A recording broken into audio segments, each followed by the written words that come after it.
C'est que tu n'as eu de pèse. Souffrir trop. C'est que tu n'as eu de pèse. Babandi ko comprendre été. Nga pe ko comprendre été ngaité. Parce que j'ai un sang révolutionnaire. Félix Ayebi un aboya kana il s'est direct la pata makasima ndako. La benga la délégation au président, je suis pas content avec ça. C'est que j'étais vivant, j'étais le plus jeune conseiller. Era ya mbinga na mona muke azali boye. Donc yo ko ya kotanga sangi tseke so na lobiki kabunda ça le ko za biza mabe za mabe. Yo pe zo temps ya kotala ngo za biza mabe. Moi je suis jamais été contre Kabou, jamais. Jamais. Ezabino parce que bon position na ngai ko singa congrès mo diaboliser ngai parce que ba singa congrès siko bilelo ko kota congrès na ya sana raison ezanga bisabi bien sûr mais elo tokunda lobi mo vérité ça ouais il faut le révéler alors ba kango chaque jour non par rapport à nous babi moi ici en interview mon cher il doit rester makamazo wa singa congrès na sala interview a singa congrès bazo bo interview na kuti il y a qu'à Facebook. Bonjour maître. Oui. Bonjour. Maître Abanda, président Akoufa, ça fait une année. Mais quand on a eu une commune à Kinshasa, Kabila Muntu a empêché qu'il va conduire la président. Ni ne ça là. Pouvoir à Kinshasa. Pouvoir à Kinshasa. Oyo toyebike et kofo alobaki non état. Non état wana. Ne ebike soki muta kufi aza leader. Basala kaye ba cérémonie officielle solennelle ya kafu bozui pe na décoration bo pesi ya kosenga te papa wemba kufi bosala liye cérémonie ba musicien nyonso ya pamba oyo na mususu ya likolo na fingi bango te bango baboya koyembela mboka c'est pourquoi ba beta ka bango na poto kuna ngana kenda ka musique te na kenda ba concert na bango ta jo okutanga na concert katanga loboko parce que moi j'ai compris qu'il fallait d'abord se battre pour ce pays ici.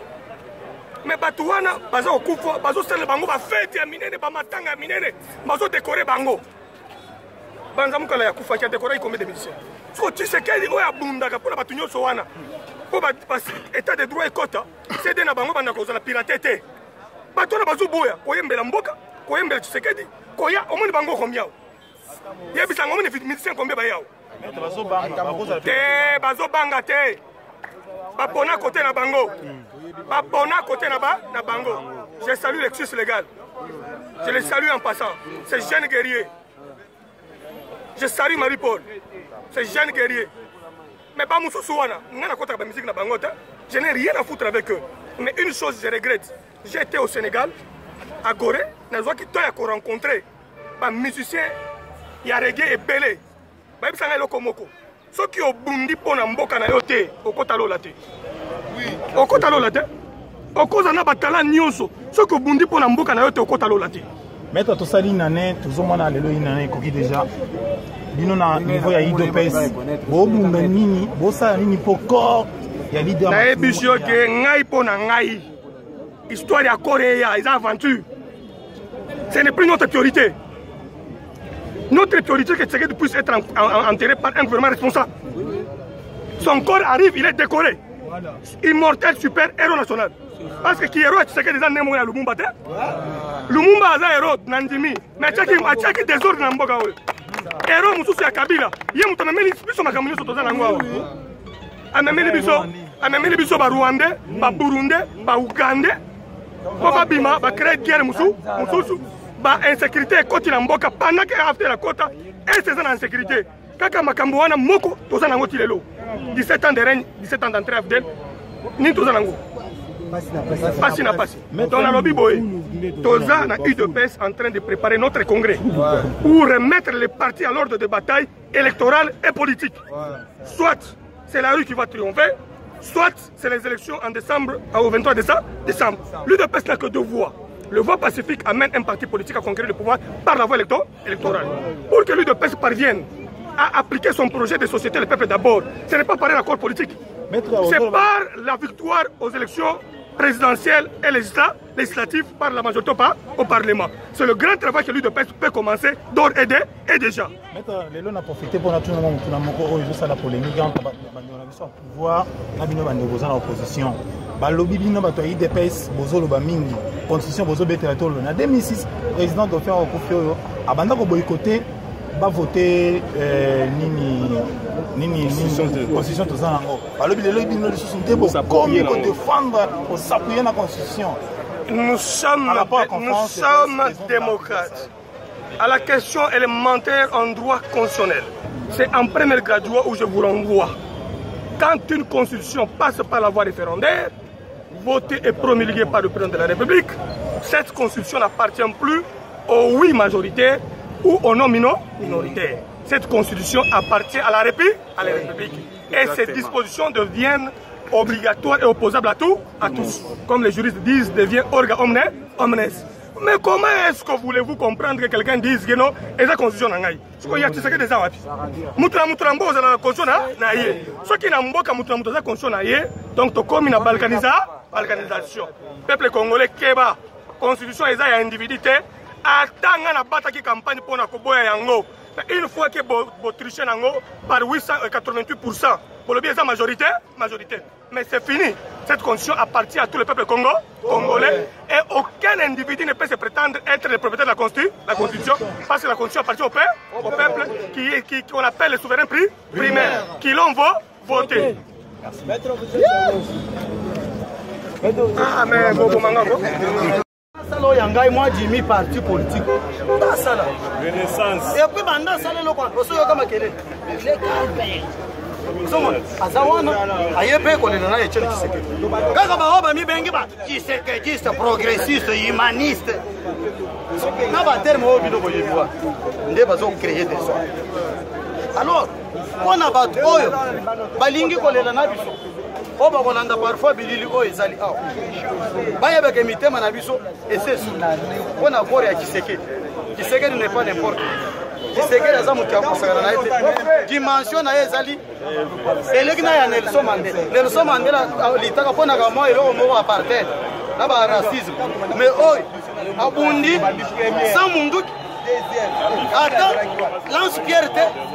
Ata cognité à l'ité pour un état de droit de démocratie. Bah ouais, comme on benga ba président, ba comme na mboka na biso on a lit au Tshisekedi ye moko mené. A commission Mobutu tina su. A commission Kabila ya munene wana tina su.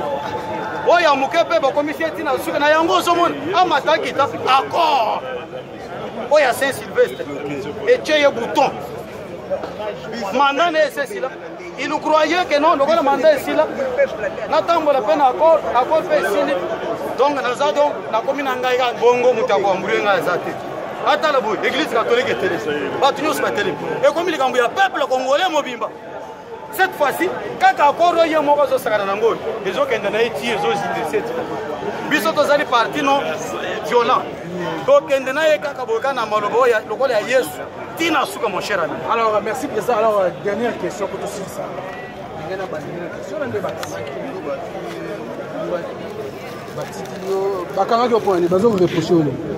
Merci beaucoup, mon amboka. Vraiment, c'est pour la question. D'abord, je suis un homme droit. Na benga I, ou, O. Quand nous avons la majorité, chemise en noir, ici, benga en bleu.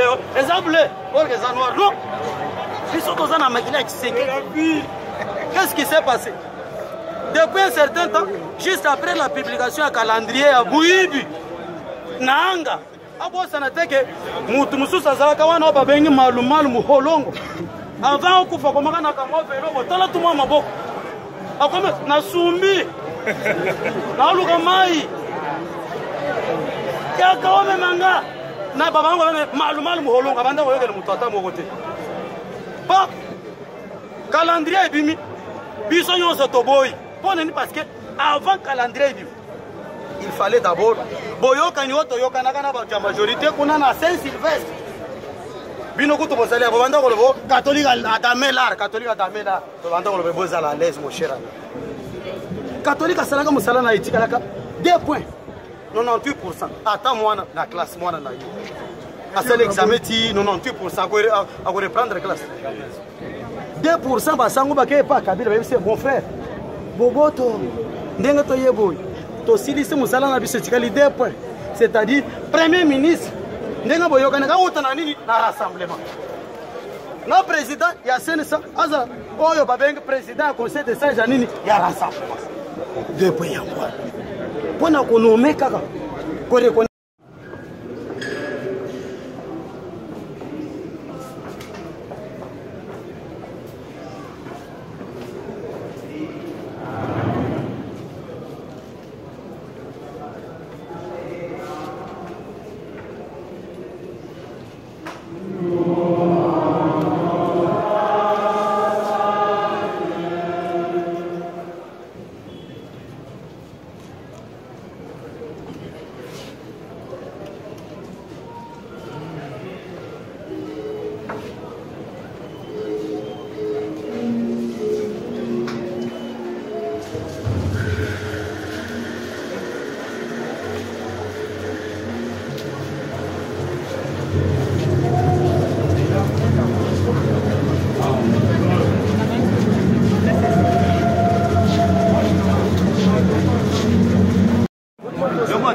Caméraman. Tournez vos contre-jour. On a image là. Il y a pas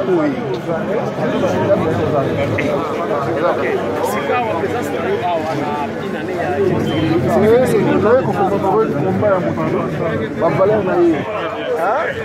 Constance Yamoussou, Ombana Yé, tout ce qu'il a incarné, il y a un autre commémorable, il y a beaucoup de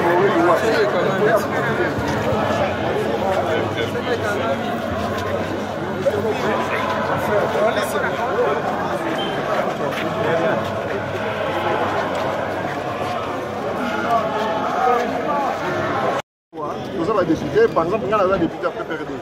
Mais il y a un parti politique. D'abord, dans le leader, il y a famille biologique P. La famille biologique, au-delà, il y a famille propre idéologique. Il y a clan. Quand on le bat, il y a clan. Dans le leader, il y a clan. Quand on a d'abord, il y a Kassai. Mais dans le awa, famille Maluma, dans le bangote, dans le député, nous sommes battus. Pour ça, leader peut y avoir clan on a dit. Mais il y a pour la majorité, ça vraiment réglé. Ah, il y a un poste. Poste, c'est Balandi. Ce qui est un poste, c'est Balandaye. Ce qui est un poste, c'est oh, Asa Moutissa Koufi. Et c'est la majorité après rendre par rapport à combat à Mouli. N'est pas africain là. Donc, on va avoir des choses à valeur.